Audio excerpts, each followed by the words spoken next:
On se sent en famille en ce sens que la Russie est une famille aussi pour l'Afrique. C'est une famille parce que nous avons la même histoire.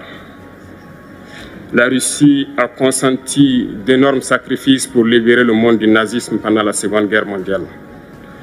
Les peuples africains, nos grands-pères, ont été déportés de force aussi pour aider l'Europe à se débarrasser du nazisme. Nous partageons la même histoire en ce sens que nous sommes les peuples oubliés du monde, qu'ils soient dans les livres d'histoire, dans les documentaires ou films.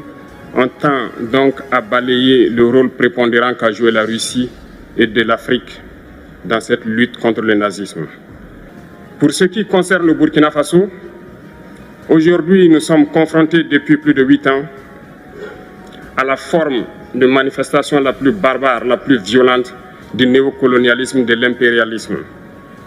L'esclavage qu'on tend encore à nous imposer. Nos dévanciers nous ont bien appris une chose. L'esclave qui n'est pas capable d'assumer sa révolte ne mérite pas que l'on s'apitoie sur son sort. Nous ne nous apitoyons pas sur nos sorts, on ne demande pas que quelqu'un s'apitoie sur notre sort. Le peuple burkinabé a décidé de lutter contre le terrorisme en mesure de relancer son développement. Dans cette lutte, des vaillants peuples, des vaillantes populations se sont engagées à prendre les armes face au terrorisme. Ceux que nous avons affectueusement appelés les VDP, des volontaires.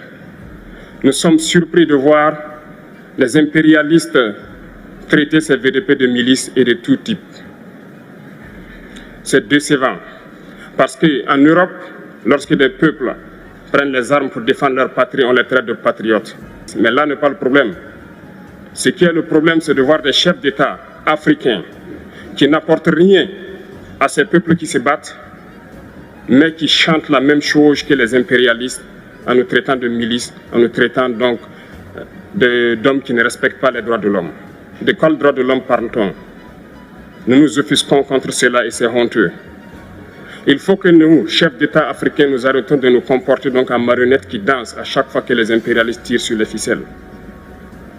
Hier, le président Vladimir Poutine a annoncé donc l'envoi de céréales en Afrique. Nous sommes bien contents. Nous lui disons merci pour cela.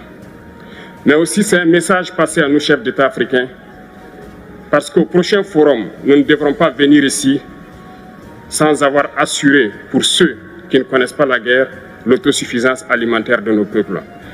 Nous devons prendre l'expérience de ceux qui ont pu déjà atteindre cela en Afrique, tisser de bonnes relations ici et tisser de meilleures relations avec la Fédération de Russie pour pouvoir assouvir les besoins de nos populations.